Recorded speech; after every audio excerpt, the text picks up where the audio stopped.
እንደዚህ አይነት ተንጠልጣይ ድልድዮችን በብዛት ወደ ክፍለ ሀገር ሲሄድ ነበር የምመለከተውና ከዚህ በፊት ወደ ጭስ አባይ አካባቢና ወደ ወላይታ ሶዶ ሲሄድ እንደዚህ አይነት ድልድይ ተመልክቼ ነበርና በዛ አካባቢ ትልቅ ጥቅም ይሰጣሉ። እነዚህ ድልድዮች ለአካባቢው ነዋሪ ከአንድ ቦታ ወደ ሌላ ቦታ ለመሻገር በጣም ቆንጆ ስፍራዎች ናቸው።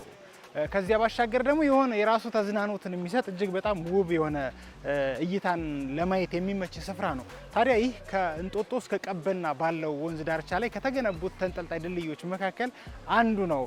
መነሻችን እዚህ ያደረግን ባለፈው ከእንጦጦ እስከ ቀጨኔ ያስመልክተናችሁ ነበር። ዛሬ ደግሞ ከእንጦጦ እስከ ቀበና የተሰራውን ልዩ የወንዝ ዳር ፕሮጀክት ልናስመለክታችሁ በሽርሽር ልንል መተናል ማለት ነው። እንግዲህ ከዚህ መነሻችን አድርገን ወደ ዋናው በተለያዩ ምስሎች እንደተመለከታችሁት በቴሌቪዥንም እንዳያችሁት ማለት ነው ግድቡን ድረስ እንሄድና የቀበናን ወንዝ ዳርቻ ዛሬ በሽርሽር የምንመለከት ይሆናል። ተመልካቾች አብራችሁ እንድትቆዩ ጋብዛለሁ። እንዴት ነው? ያስፈራል እንዴ? ያስፈራል? አይዞን ትንሽ እንዴት ነው? አሪፍ ነው? ደስ ይላል። አሪፍ።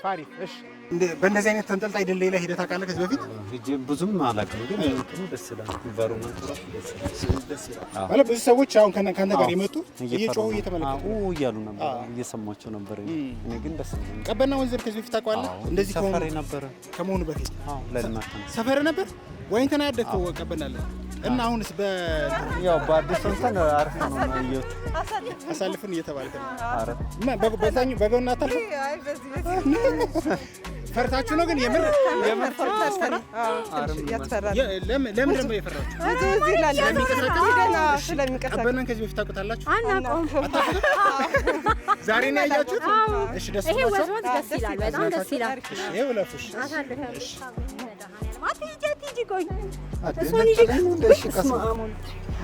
ምንም እኮ አያስፈራም። አይዞህ። እሺ። እና ቀበና ወንዝ ላይ ዋኝተን ያደግከው አሁን በዚህ መልኩ ተቀይሮ እስከ ምን ያው በጣም ደስ ብሎኛል። እንትኑ ደስ ይላል። ኢንቫይሮመንቱ ሁሉ እንዳለ ተቀይሮ በጣም ደስ ይላል። መልካም ጊዜ ተብሏል። እሺ።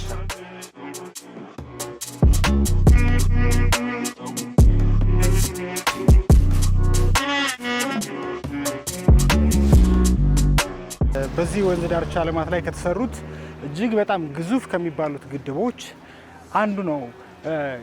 ቅድም እንደነገርኳችሁ ከእንጦጦ እስከ ቀበና ድረስ ወደ 33 እና ከዚያ በላይ የሚሆን ኪሎ ሜትር የእግረኛ መንገድ፣ የመንገድ ዳር መብራቶች ተተክለዋል። እጅግ በጣም ይሄ በጣም ሰፊ ነው። ወደ 87 ሄክታር የሚሆን የወንዝ ዳርቻ ልማት ነው መልማት የቻለው በዚህ ስፍራ ማለት ነው። ከዚያ ውጪ ወደ 16 የሚሆኑ ቼክ ዳም የሚባሉት ደግሞ እንዴት ነው በአማርኛ ልክ መሀል ላይ መጠነኛ ግድብ ሆነው ከላይ ውሃው ሲመጣ አንደኛ ውሃውን የሚያረጋጉ ፍጥነቱን ያረጋጉታል። ከዚያ ደግሞ ቆሻሻ ቢኖር ወይም ደግሞ የአፈር መከላከል ኢሮዥን እሱ ለመከላከል እዛው ለማስቀረት በጣም ስለሚያግዛቸው ወደ 16 የሚሆኑ በመሃል እንደዚህ አይነት ቼክ ዳሞች አሉ። በርካታ በጣም ድልድዮች አሉ። ቅድም ያየነው የተንጠልጣይ ድልድይ ጨምሮ ከዚህ ደግሞ የቀበና ወንዝን ወደዚህ ፊት ለፊት በቀስተ ደመና መልክ በቅርጽ ተሰርቶ የሚያሳይ የድልድዩ አካል ሆኖ ይሄ በጣም ውብ ስፍራ አለ። ዋናው ሀይቁ ላይ ስለደረስን ወደ ሀይቁ ነው ጎራ የምንለው ማለት ነው።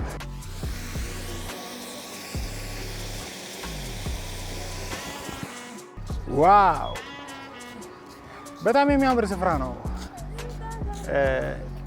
ከሀይቁ ዳርቻ እንደ ፏፏቴም የሚታይ ያለ፣ ከዚያ ውጭ የእግር ወክ ማድረግ ያለ፣ እንደዚህ የሳይክል መንገድ አለ እና ወንዙ መሀል ላይ በኮንክሪት ቆመው ጠመዝማዛ ተደረገው የተሰሩ ድልድዮች አሉ። ምናልባት እንደዚህ አይነት ነገሮችን በፊልም ካልሆነ አንመለከትም ነበረ።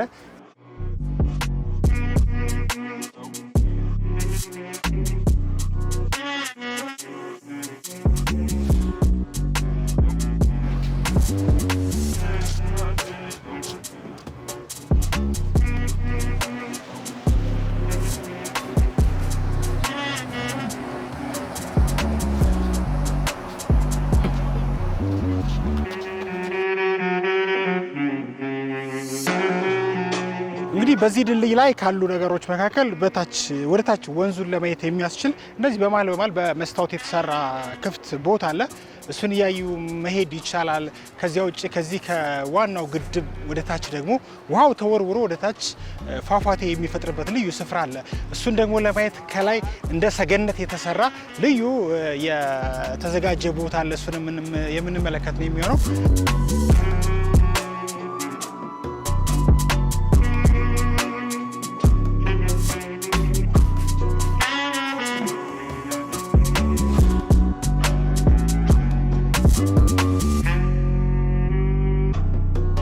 ማን ልበል? ዳዊት ማን ነው? ዳዊት ጃሉድ። ስለዚህ የቀበና ካፒቴን አንተ ነህ ማለት ነው? አዎ አዎ። የሞተር ጀልባ ነው? ሞተር ጀልባ እዚህ ነው የለመድከው ወይስ? ላንጋ ነው። አዎ የላንጋኖ ሐይቅ ላይ የላንጋኖ ዋናው። ከዛ እዚህ ደግሞ ልክ ቀበናን ምርቃት ስለነበረ እሺ የቀበናን ወንዝ ለማሳየት ነው የመጣኸው? አዎ። እንትን አሁን ቆይ እዚህ ይዋኙበታል? እዚህ ድሮ አሁን ነው እንጂ ክረምት ስለሆነ ነው እንጂ ይዋኝበታል። አሁን ሰው ቢዋኝ እዚህ ምንም ችግር የለውም? ችግር የለውም። እየዋኙ ነበሩ እንደው ልጆቹ። አረ ዛሬ ራሱ ዛሬ ሳይሆን ከትላንት ወዲያ እየዋኙ ነበሩ። ስለዚህ አሁን እኔ ብገባ እዚህ ችግር የለውም። ዋና የሚችል ሰው ምንም ችግር የለውም። ዋና የሚችል ሰው ብቻ ነው መግባት የሚችል። በጣም አሪፍ። ስለዚህ ልሞክረው። ዋና እችላለሁ በደንብ ግን አሁን ላንተ ትንሽ ውሃው ክረምት ስለሆነ አንዳንዴ የተወሰነ ትንሽ ስላለው ይቆሻል ገና።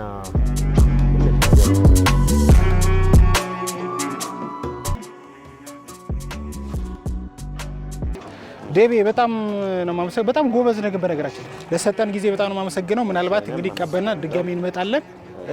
ያኔ ደግሞ ወደብ እንገናኛለን። ሰፊ ጊዜ ይዘን መተን እንዝናናለን ማለት ነው። መልካም ጊዜ ይመች። አይ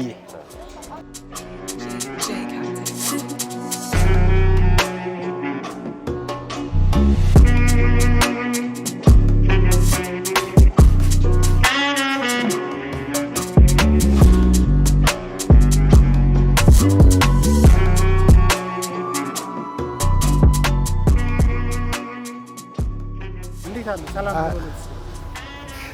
ካሜራ እዚህ ጋር አለኝ። እስኪ ዞር ይበሉና ለተመልካቾች ይተዋወቁልኝ። እስኪ ማን ልበል? ዘበነ ጌታነህ ይባላል። ሸለቃ። አዎ ወታደር ነዎት? ስርዝ ድልዝ የሌለው ሸለቃ ነው። በጣም ደስ ይላል። እንግዲህ ቀበና ይሄንን አካባቢ እያስጎበኘው ነው ያገኘሁትና ስላገኘሁት በጣም ደስ ብሎኛል። ይሄንን ቦታ እንዴት አዩት? እንዋኝበትም ነበር ደሞም አንዳንድ ቆሻሻዎችም ይወርድ ነበር። ድሮ ያውቁት ነበረ? አውቀዋለሁ። እዚህ ነው ሰፈሮት የነበረው? ጃን ሜዳ። ቅርብ ነውታ? ቸሬ ሰፈር። ይሄ እንደዚህ ሀይቅ ከመሆኑ በፊት ዳርና ዳሩ ይሄ ጥጉ አካባቢ ምንድነው የነበረው? አውቀዋለሁ። ምንድነው የነበረው? ከወዲህ በኩል ትምህርት ቤት ነበረው። ወደዚህ? አዎ። እሺ። ትምህርት ቤት ነበረው። ከወዳ በኩልም በዛኛው ተሻግሮ? አዎ። እና ትምህርት ቤቱ በወዲህ በኩል ነው የነበረው። እዚህ ውስጥ እዚህ ጋር ሆቴል ነበር። እናመሰግናለን ጋር። እሺ አሜን። መልካም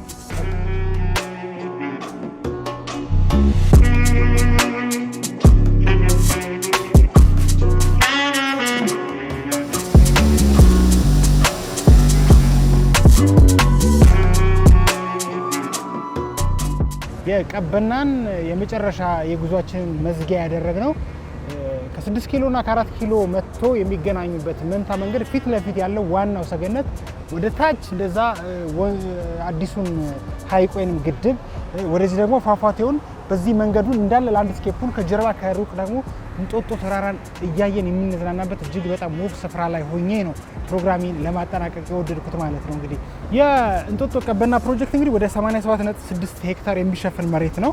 ከዚያ ውጭ እንግዲህ 10.5 ኪሎ ሜትር ርዝመት ይሸፍናል ከዚያ እስከዚህ ድረስ ማለት ነው። ከዛ ባሻገር እንግዲህ አንድ ትልቅ ግድብ እንዳለው ነግሬያቸዋለሁ። 16 በመሃል ደግሞ አነስተኛ ግድቦች ተሰርተውለታል። የአፈር መሸርሸርን ለመከላከል ቆሻሻዎችን ባሉበት ለማስቀረት ከዚያ ደግሞ አለፍ ሲል የውሃውን ፍጥነት ቀነስ ለማድረግ እነዛ ግድቦች በጣም ይጠቅማሉ ነው። ቼክ ዳም ይባላሉ። ምናልባት በሳይንሱ ላይ ያላችሁ ሰዎች ስለምታውቁት ብዬ ነው። ከዚያ ውጪ 1.2 ኪሎ ሜትር ርዝመት ያለው እንግዲህ የሃይኪንግ መንገድ አለ ከዚህ ወደ እንጦጦ ስንሄድም ያም እንግዲህ የዚህ አካል ነው ማለት ነው። እንግዲህ ከላይ ጀምሮ ስንመጣ ወደ 3 የሚጠጉ በጣም ውብ የሆኑ ማራኪ የሆኑ ፏፏቴዎችን እንመለከታለን። ይህ የዚህ ፕሮጀክት አንዱ አካል ነው። እንግዲህ ሶስት ፏፏቴ ማለት በጣም ቀላል ነገር አይደለም። ለእይታም ለአካባቢው ብዛ ህይወትነትም እንግዲህ በጣም ትልቅ ሚና ያለው ነው። ይሄ ሁሉ የቀበና የወንዝ ዳርቻ ልማት ፕሮጀክት አንዱ አካል ነው እና እንግዲህ መሰናበቻችንን ሽርሽር በቀበና የነበረንን ጊዜ እነሆ በቀበና ሁሉም በሚያሳየው በዋናው ሰገነት በቴራሱ ላይ ሆነን በዚህ መልክ አጠናቀቅን። ሽርሽር በቀበና ቢሻን ቀበና ፀሐይ የሆነ